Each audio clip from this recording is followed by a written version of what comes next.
Assalamualaikum warahmatullahi wabarakatuh. Selamat siang rekan-rekan semuanya. Saya akan melanjutkan dengan analisis keputusan. Oke, kalau berbicara tentang keputusan atau decision, apa sih sebetulnya decision atau keputusan gitu ya? Nah, ternyata decision sendiri adalah the are effect of everyday life. Using the technique of reason case, gut reaction, or intuition in our decision-making process. Our usual course of action is to implicitly consider the decision, its option, and possibly the near-term consequences of the alternative. Nah, ternyata juga berkaitan ya, Bapak Ibu rekan-rekan, dengan teknik ataupun bagaimana cara kita untuk mengambil keputusan, gitu ya. Proses mengambil keputusan ini bagaimana? Tentu saja berkaitan dengan beberapa banyak alternatif, beberapa banyak pilihan, beberapa banyak juga latar belakang yang mendasarinya, gitu ya. Saya beri bold warna merah bahwa this chapter demonstrate that the decision process can be improved and that decision analysis can be an important tool in pharmacoeconomic evaluation.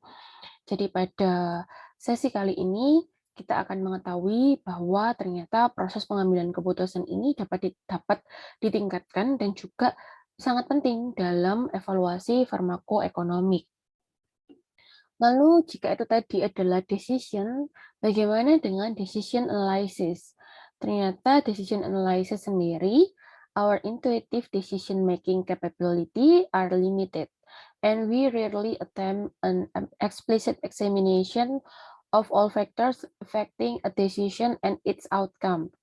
However, our decision can be improved through the use of the explicit structure and quantitative technique of decision analysis systematic approach to decision making under condition of uncertainty. Kita ketahui bahwa banyak sekali kejadian-kejadian yang tidak pasti atau uncertainty.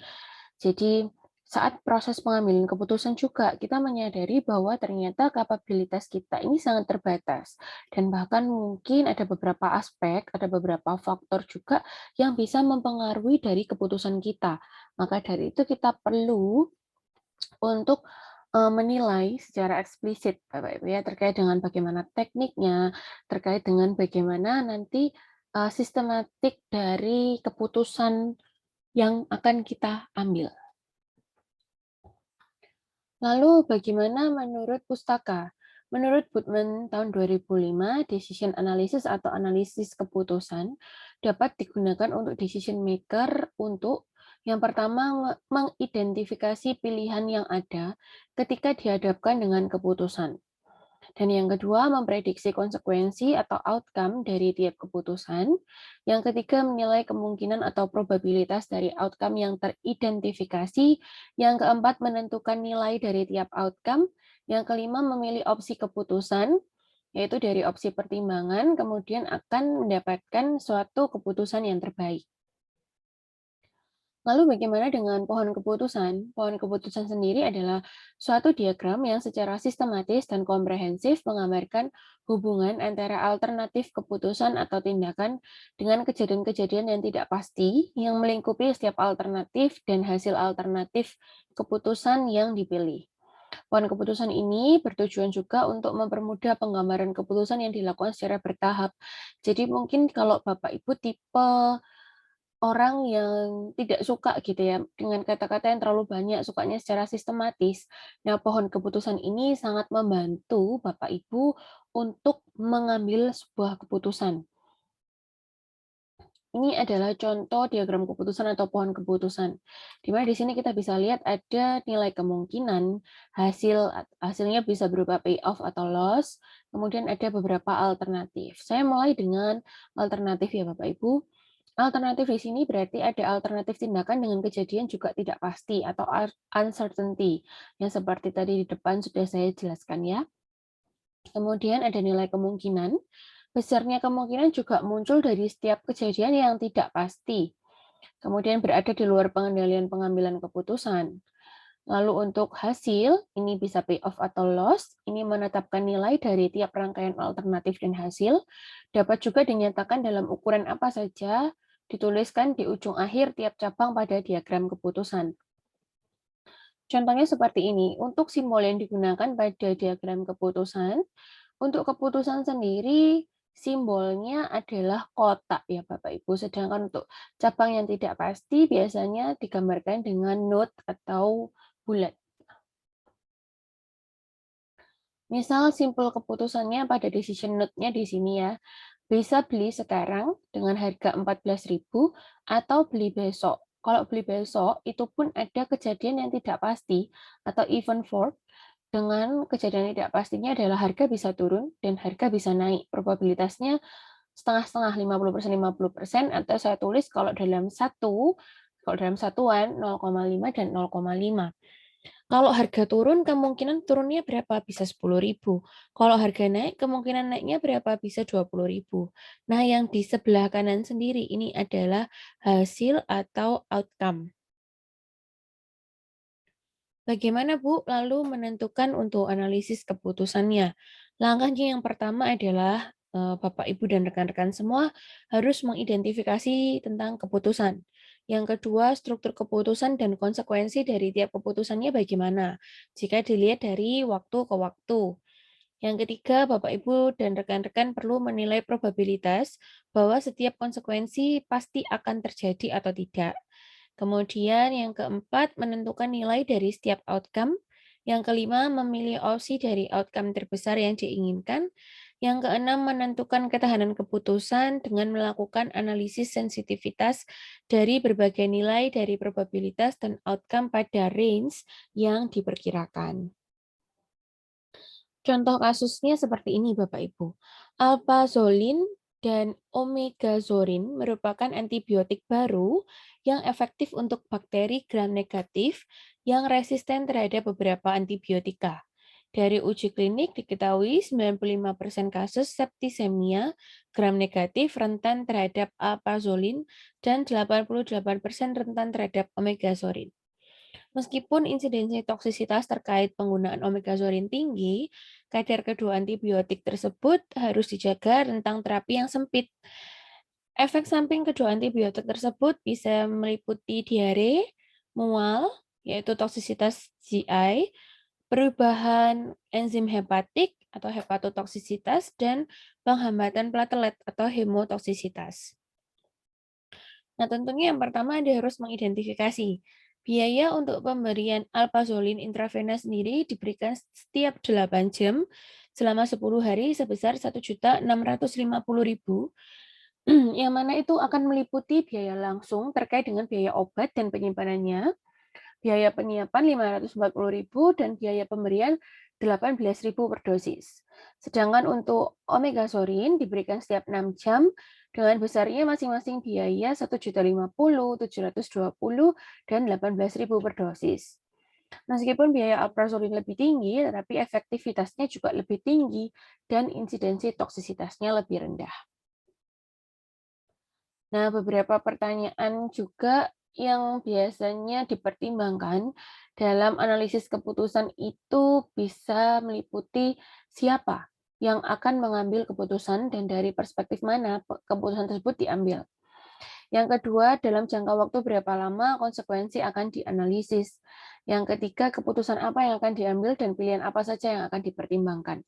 Ini bagaimana caranya Anda mengidentifikasi keputusan.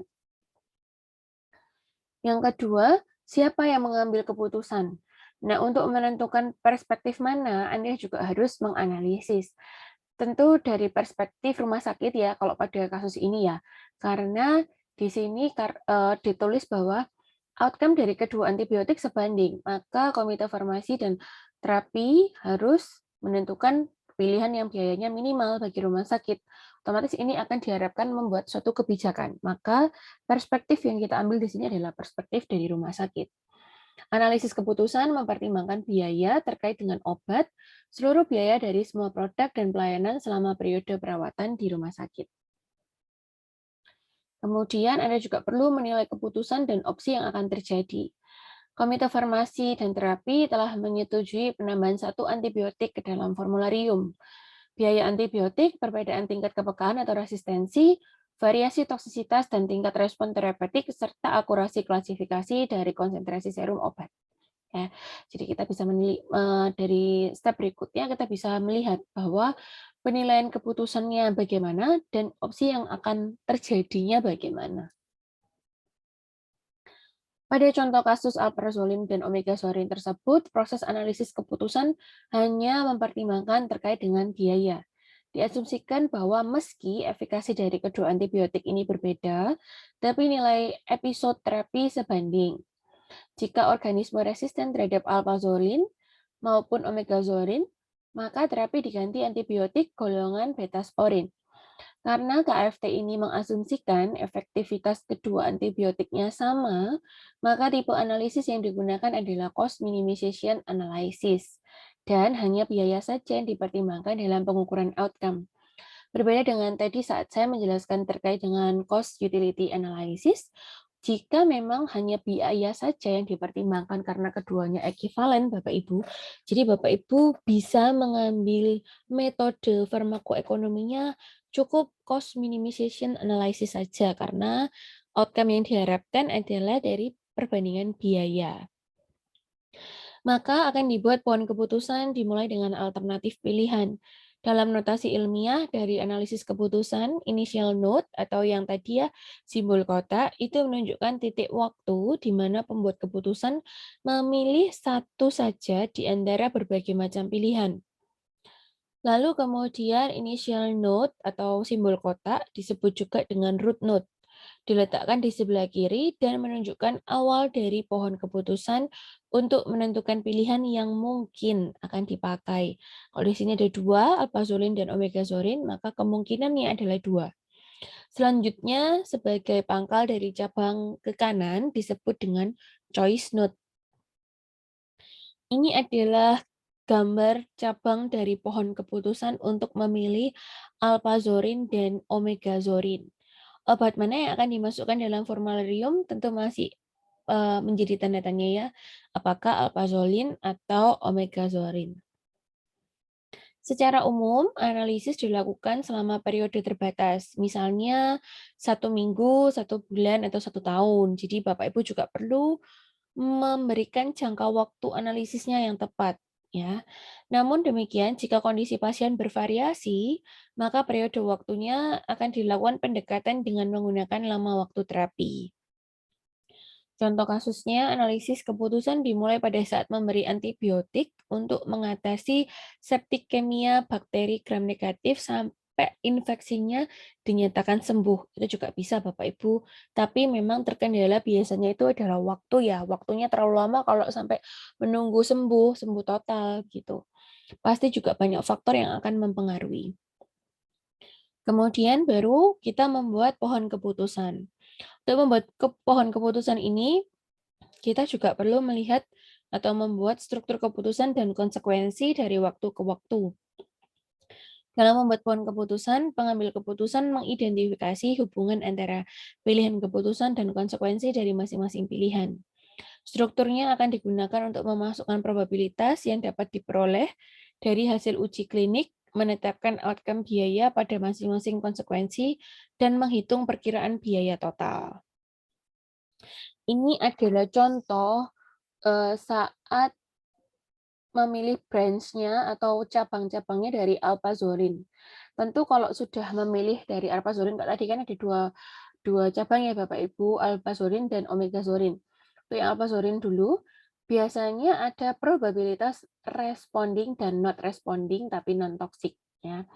Ada juga responding sepertinya non-toxic tapi bisa juga toxic. Nah, itu juga bisa kita preteli lagi ke root-rootnya berikutnya atau ke cabang-cabang berikutnya, yaitu kalau yang sepertinya terlihat toksik ada GI symptom yang tadi seperti ada masalah di gangguan pencernaan, hepatotoksik dan hematotoksik. Kemudian kita juga perlu melihat quality of life-nya, cut off level-nya bagaimana, drug related atau not drug related. Kita juga perlu melihat ya.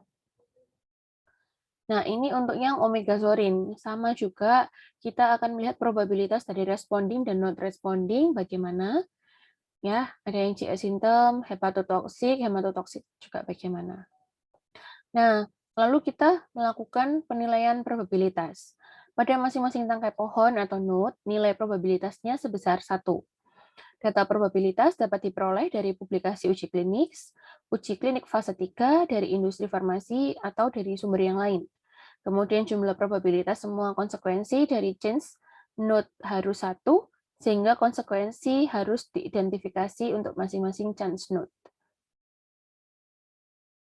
Nah, ini kita bisa melihat bahwa probability dari respon or non-respon are entered in the decision tree on the two branches originating from the alphazorin branch at the first chance node, node A, ya.